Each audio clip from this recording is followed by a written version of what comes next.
Now we're going to talk about bagging it and jointing it. I prefer these plastic throwaway bags, mostly because where you cut the tip dictates the size of the opening. So if you have a very tight joint, you could cut your tip shallow. If the joint's wider, you can go deeper. Basically looks like this when you get them out of the box. These are probably a quarter a piece. You buy them by the box, you work with them for a day, and you discard them. Always keep a bucket of clean water handy so that you can rinse your bag. This bag's brand new. I don't really need to dip it, but whenever I'm done using this, if your mortar starts getting crusty or you start having cake build up in here, you're going to want to dip it into that bucket and let the clean water run through it. Whenever you're jointing, your mortar should be nice and pliable so that it flows easily through the hole in the bag. Don't overfill it.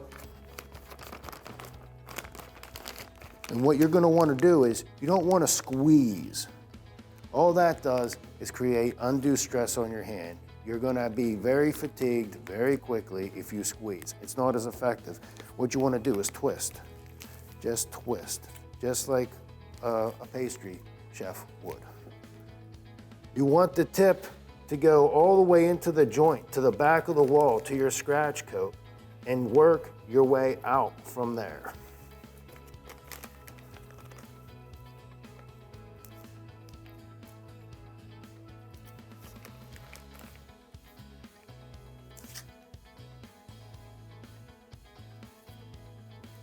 Get the tip between the stones.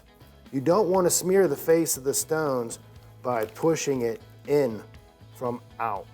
You want to fill that joint from the back of the joint.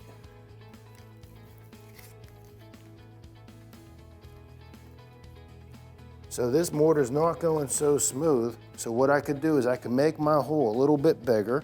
The other thing I could do is add more water.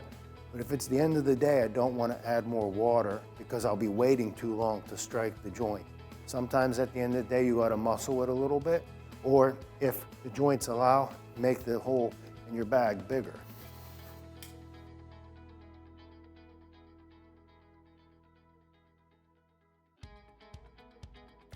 If your mortar's doing good in your bag, you don't have to rinse it out every time. If it's not drying out and it's moving nicely, just replenish right on top of that mortar that's in there.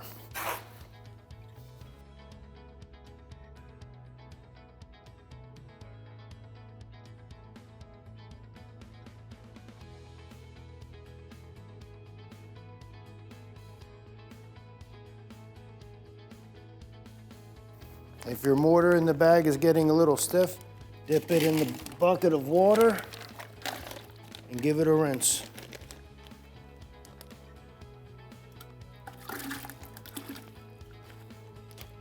You'll have to do that periodically.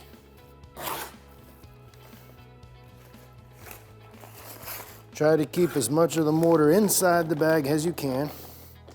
Sometimes after you rinse it, the mortar's going to be a little too wet at first, so just give a squirt on the side of your board until the mortar's the consistency you're looking for.